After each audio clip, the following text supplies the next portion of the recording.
Kumakain siya eh. Ha? Kumakain siya. Oh. Tuloy-tuloy siya, kain.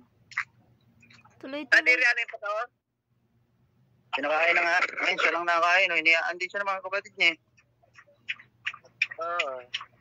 Hiniyaan siya ng kapatid niya. Ayun yung pinakamataba. O, ayan, liit lang yan, pero sobrang taba niyan. Ito, sa dapa? Ito, yan o. Oh. Ayan o. Ang liit lang niya, pero lapat niyan. Ang mataling, oh. Taba niyan.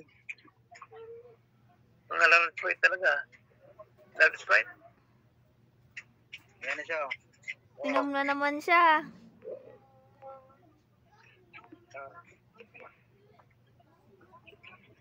Nagkiwag-kiwag na yung buntot niya, o. Napaskog na. Napaskog na.